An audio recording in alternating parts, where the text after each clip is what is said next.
Perkenalkan, nama saya Maria Deviana Keban, semester 3A1 Program Studi Ilmu Pemerintahan, NIM 65201190682.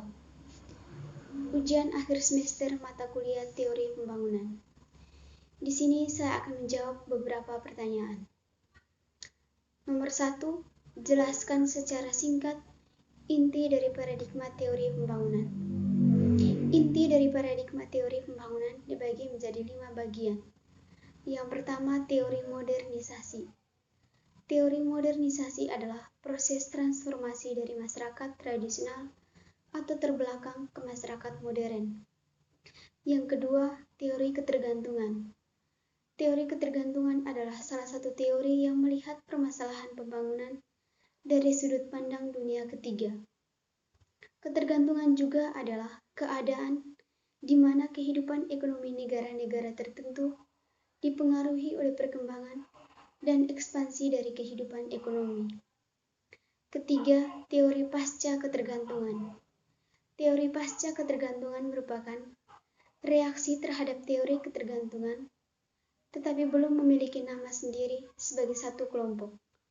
Teori ini bisa disebut teori tentang pembangunan, yang dimana muncul setelah adanya teori ketergantungan.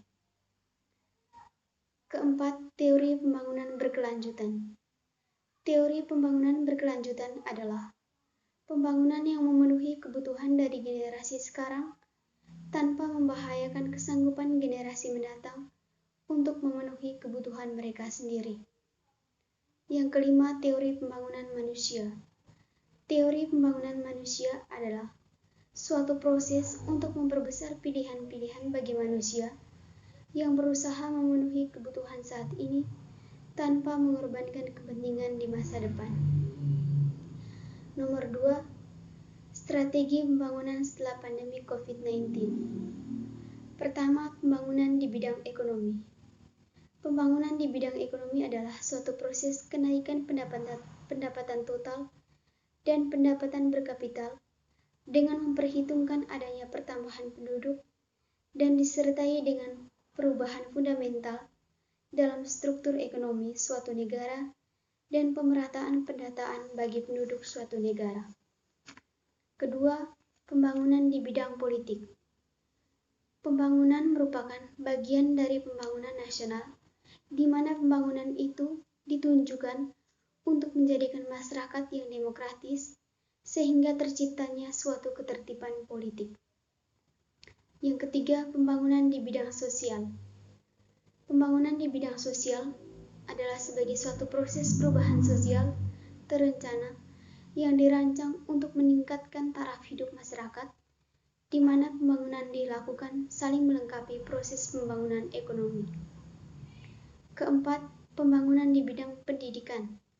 Pembangunan di bidang pendidikan adalah bertujuan menghasilkan manusia Indonesia seutuhnya yang dijiwai oleh nilai-nilai Pancasila. Yang keenam, pembangunan di bidang keagamaan adalah ditunjukkan untuk menciptakan suasana kehidupan beragama yang penuh keimanan dan ketakwaan terhadap Tuhan Yang Maha Esa, mewujudkan kerukunan umat beragama. Yang keenam, pembangunan di bidang lingkungan. Pembangunan di bidang lingkungan adalah pembangunan berkelanjutan yang mengoptimalkan manfaat sumber daya alam dan sumber daya manusia dengan cara menserasikan aktivitas manusia dengan kemampuan sumber daya alam untuk menopangnya. Nomor 3, strategi pembangunan dengan paradigma people. Strategi pembangunan dengan paradigma people diawali dengan pemahaman tentang ekologi manusia yang menjadi pusat perhatian pembangunan. Ekologi manusia dalam ekosistem merupakan ekologi lingkungan di masyarakat yang berlandasan ekonomi. Manusia menjadi landasan berkembangnya paradigma pembangunan yang berpusatkan kepada rakyat. Adapun lingkungan adalah kehidupan manusia. Paradigma pembangunan dikenal sebagai pembangunan yang berwawasan. Pembangunan haruslah merupakan rakyat sebagai pusat dan proses pembangunan harus mementingkan semua pihak. B. Cara mengatasi permasalahan pembangunan. Cara mengatasi permasalahan pembangunan.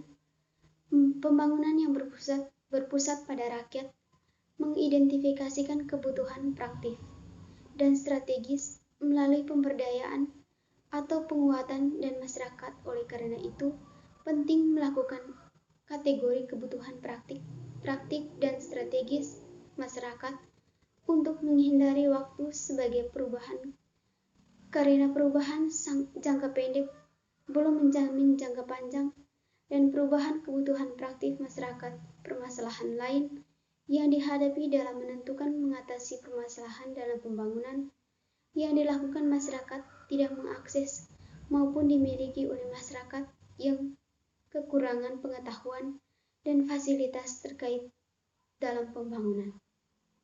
Sekian dan terima kasih.